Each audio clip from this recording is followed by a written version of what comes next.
পরের বউকে ভালো লাগে এদিকে কি মাথা নাই দাঁড়ালে তো বিশাল এদিকে ওদিকে ঘুরে তোমরা বলে স্বামী স্ত্রী তাহলে মুখটা দেখা দিল লজ্জা করছো বিশাল লজ্জা সেলিব্রেশন করছো কোনদিন বিয়ে শাদী না করতি একটা মেয়েকে বিয়ে করতে আলাদা ব্যাপার। আমি তো ওর সাথে প্রেম করে 4.5 বছর। ধূপগুড়িতে চাঞ্চল্যকর ঘটনা। পরকীয়া প্রেমের নাটক ধরা পড়ল রাতের অন্ধকারে। পর স্ত্রীকে সঙ্গে নিয়ে নির্জন গ্রামে জন্মদিন পালন করতে এসে হাতে নাতে ধরা পড়ল যুবক। অভিযোগ, গ্রামের শান্ত পরিবেশ নষ্ট হচ্ছিল এই সব কাণ্ডে। ক্ষুব্ধ গ্রামবাসীরা প্রথমে আটক করে দুজনকে, পরে পুলিশের হাতে তুলে দেয়। গ্রামবাসীদের দাবি, অন্ধকারে সন্দেহজনকভাবে ঘোরাঘুরি করছিল ওই যুবক যুবতী। জিজ্ঞাসাবাদে প্রথমে নিজেদের স্বামী স্ত্রী বলে দাবি করলেও পরিচয়পত্র চাইতেই খুলে যায় রহস্য। তখনই ঘটনাস্থলে এসে হাজির হন যুবতীর স্বামী। শুরু হয় উত্তেজনা। স্বামীর হাতে মারধরের শিকার হন অভিযুক্ত যুবক। তবে শেষমেশ গ্রামবাসীরাই তাকে বাঁচান।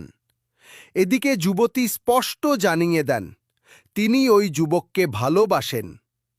যুবকের দাবি, জন্মদিন পালন করতেই এসেছিলেন এখানে। কিন্তু প্রশ্ন তুলেছেন গ্রামবাসীরা, জন্মদিন পালনের জন্য রাতের অন্ধকারে ধান খেতই বা কেন?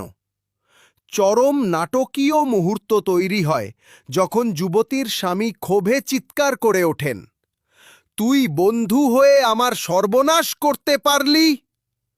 শেষমেশ ধূপগুড়ি থানার পিঙ্ক পুলিশ ঘটনাস্থলে পৌঁছে অভিযুক্ত যুবক, যুবতী এবং স্বামীকে নিয়ে যায় থানায়।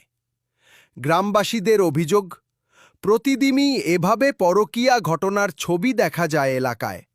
ফলে নষ্ট হচ্ছে গ্রামীণ পরিবেশ। ঘটনার জেরে এলাকা জুড়ে এখনো চাঞ্চল্য। কি হয় বলেন না, কি হয়? বন্ধু তো বন্ধু নিয়ে রাতের বেলা কি করবেন? এটা তো অন্ধকার, এটা তো বাজার না।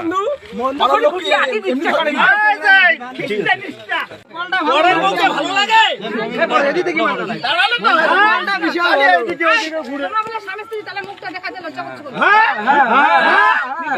বিশাল লজ্জা অন্ধকারে স্বামী স্ত্রী কেউ থাকে? নারী নামে কলঙ্ক না তুমি? রাস্তায় রাস্তা ঘুরে পেয়েছো খাচ্ছ না পুলিশের সঙ্গে এটা কালার জন্য বড় হচ্ছে তোমার বাড়িতে নিয়ে যেতে পারলে না? তোমার বাড়িতে নিয়ে যেতে পারলে না? তোমার যদি ইসে তোমার বাড়িতে নিয়ে যেতে পারলে না? তুমি এবার বুঝবে তার